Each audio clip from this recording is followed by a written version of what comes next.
With the Morphe V203 brush, I'm dipping into the color Nocturnal from the Lunar Lavender palette from Kaleidos Makeup.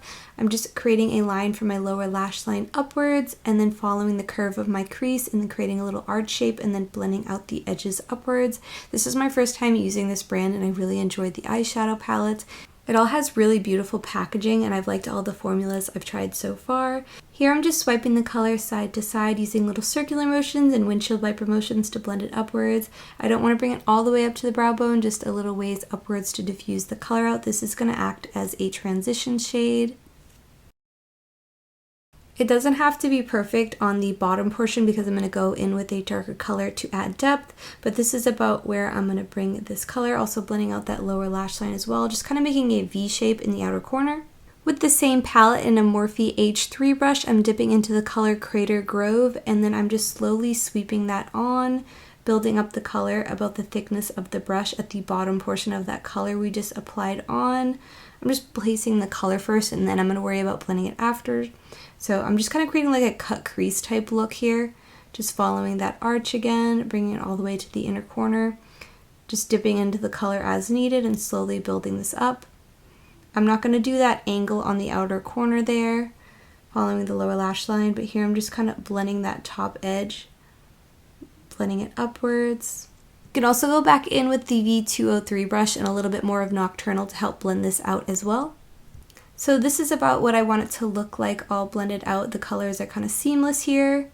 Just going ahead and touching anything up if I need to add more color if it got blended out too much. Next, with that same color in a Morphe H205 brush, I'm buffing a little bit of this into the outer corner where I left that blank before, just kind of connecting it with that arch there, and then sweeping it inwards, and then just maintaining that V shape in the outer corner, and then I'm going to start sweeping it inwards. You probably want this to take up about the outer 1/4 of the lid here. Just kind of slowly sweeping it inwards.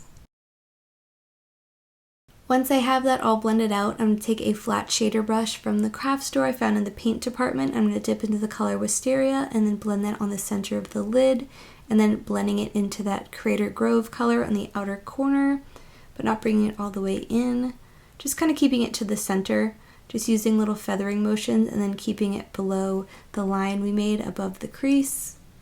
Just buffing it in here and then dipping back into Crater Grove with that Morphe H205 brush if needed to help blend the two colors a little bit more, but it should look like this.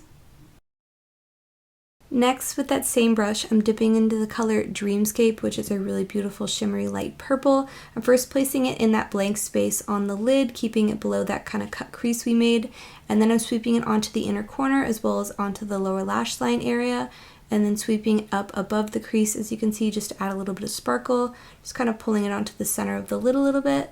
Again, with the same brush, I'm blending Moondrop onto the center of the lid and then buffing it into the Dreamscape color as well as the Crater Grove.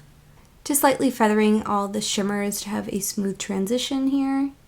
Next, with the same flat shader brush, I'm using the Flowing Haze palette from Kaleidos Makeup and then dipping into the color Accentuate and then placing this on the outer 1/4 of my upper lash line like so, just kind of packing it on and then making it thinner towards the center here and then blending it upwards lightly, not bringing it too high, just blending out that top edge to have a smoky look and just making it lighter as I bring it in, adding a little bit to the lower lash line as well on the outer 1/4 here. Inner corner wing with the Urban Decay 24/7 Inks liner in shade Whiskey, going in with some L'Oreal Telescopic Lift Mascara. Next, false lashes using the Velour Beauty First Love Lashes. I have an affiliate code, Ashley20 for 20% off, and that is the completed look. I've listed everything in the description, and I hope to see you in the next one. Thank you for watching.